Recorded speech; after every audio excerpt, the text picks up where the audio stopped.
जगू शकेल काय? कोण आहे तुमचा आवाज उठवणार? कोण आहे? आवाज उठून द्या. आहे कोणाची हिंमत? आणि मग स्पष्टच बोलायचं झालं तर आम्ही आमच्याबद्दल काही बोललो की आम्ही हिंदुत्ववादी आहोत तर लगेच आमच्यावरती गुन्हे दाखल होतात. आगडोम सगळीकडे चहू बाजूनी जणू काही आक्रीतच घडले अशा पद्धतीने सगळे येऊन तोची मारतात की काय सांप्रदायिक आहे, धर्मांध आहे, जात्यंध आहे.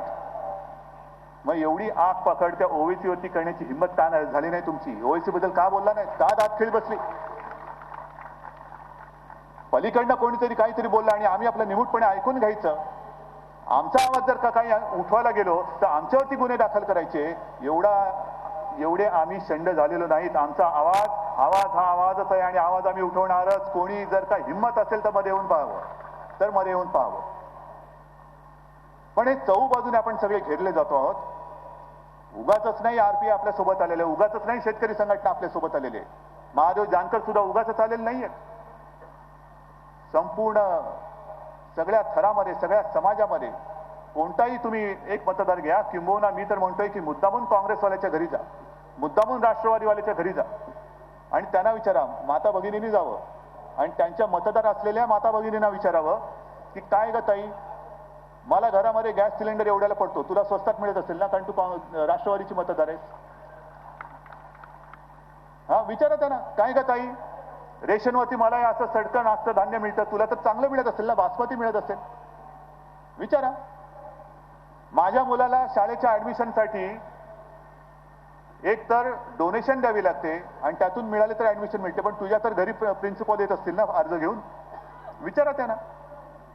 वीज सुद्धा तुझ्या घरी 24 तास असेल ना, विचारा ना. हा आगडोंब आहे ना, हा सगळीकडे उसळलेला आहे आणि उसळायला पाहिजे. प्रचार म्हणजे काय? तुम्ही कार्यकर्ते आहात. जे रोज मी आता कार्यकर्त्यांना भेटतोय, पदाधिकाऱ्यांना भेटतोय, सगळ्यांना विचारतो कसं चाललंय? एकदम बेस्ट. म्हटलं बेस्ट म्हणजे नाही, एक पहिली फेरी झाली, उद्या प्रचार फेरी आहे, परवा सकाळी आहे, तेरवा रात्री आहे, त्याच्यानंतर दुपारी आहे. आणि म्हटलं घरोघरी चाललं ना, एक प्रचाराचं एक पत्रक टाकून झालं. म्हटलं अच्छा टाकलं? कोणी टाकलं? नाही, गटप्रमुख आहेत, युवा सेना आहे, सगळे आपले पत्रक टाकत जात आहेत. म्हटलं अरे नुसतंच जर का पत्रक टाकत असेल ना तर मग पेपरवाल्याला द्या ना, पेपरवाल्याला द्या, लोकांना कळणार पण नाही. कोणीतरी पत्रक टाकलंय, टाकून गेलंय. नाही तर वृत्तपत्रामध्ये टाकून द्या. प्रचंड सेल जे येतात ना, काय त्याला म्हणायचं, लिपलेट म्हणायचं का पापलेट म्हणायचं? तर म्हणते असतील तर पापलेट म्हणतील. तो कागद येतो गुलाबी, पिवळा, निळा काहीतरी, पेपर वाचताना गळून पडतो. कोणी टाकून गेलं कोणालाच कळत नाही. असं नाही चालणार. जा घरामध्ये जा, पत्रक घेऊन जा. जे कोणी असतील, सिनियर असतील, दादा काका मामा आपल्या वयाचे असतील त्यांच्याशी बोला, माता भगिनी असतील त्यांच्याशी बोला आणि त्यांना नीट समजून द्या की का हा बदल करायला का पाहिजे. हा बदल जर का तुम्ही केला नाही, मगाशी नाटाजी तुम्ही बोललात की मतं विकली जातात. खरं आहे, मतं विकली जातात. कशी विकली जातात? कारण लोकांना आता कोणावरती विश्वासच राहिलेला नाही. आज मला वाटतं बऱ्याच वर्षानंतर पहिल्या प्रथम आपली युती एवढी घट्ट झालेली आहे आणि नुसती युतीच घट्ट झालेली नाही तर आपण नरेंद्र मोदींचा चेहरा की होय हाच आमचा प्रधानमंत्री असेल, पंतप्रधान हा असणार म्हणून आपण दाखवलेला आहे. अजूनही काँग्रेसकडनं कोणी उमेदवार प्रोजेक्टच होत नाही. राहुल गांधी होणार का, आणखीन कोण होणार पत्ताच नाही. कारण त्यांच्यामध्ये आता आत्मविश्वासच राहिलेला नाहीये. शरद पवार मधल्यामध्ये डोळे लावून बसलेले आहेत. त्यांचं ते कामच आहे, गळ टाकून बसले, तिकडे किंवा तिकडे. जिकडे लागेल तिकडे गळाला मासा लागेल तिकडे लागेल. तुमच्याकडे तर तुमच्याकडे, यांच्याकडे तर यांच्याकडे. कारण यांचा धंदा असतोय निवडणुकीच्या आधी सगळ्यांशी बोलत बसायचं. आता सुद्धा नेमकी भूमिका काय? नरेंद्र मोदी गुन्हेगार आहेत की नाही, क्लीन चिट मिळाली की नाही. एकदा बोलायचं क्लीन चिट मिळाले, एकदा म्हणायचं क्लीन चिट नाही, एकदा म्हणायचं अहमदाबादचं हत्याकांड, दुसऱ्या वेळेला म्हणायचं नाही आता त्यातून निघालेले आहे. काय मोदींचा गुन्हा काय? दरवेळेला नरेंद्र मोदींचं नाव घेतल्यानंतर अहमदाबादचं हत्याकांड.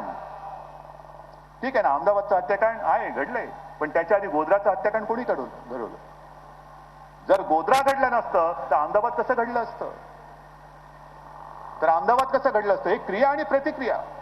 पण त्यांचं जर का अहमदाबादचं कृत्य तुमच्या लक्षात ठेवायचं असेल तर त्यावेळेला दिल्लीत घडलेली शिखांची हत्या ती कोणी लक्षात ठेवायची? ती का विसरता तुम्ही?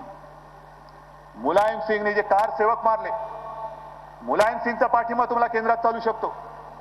मुलायम सिंग आम्ही विसरलेलो नाही. कार सेवकांना गोळ्या घालून मारलेला आहे आणि त्यावेळेला ते न्यूज ट्रॅक होतं, त्यांच्यामध्ये फिल्म होती. गोळ्या घालून सुद्धा ज्यांच्यामध्ये दुगदुगी होती त्यांच्या पायात धोंडे बांधून त्यांना शरयू नदीत बुडवणारा हा मुलायम सिंग. त्याचा हत्याकांड. झी 24 तास रहा एक पाऊल पुढे.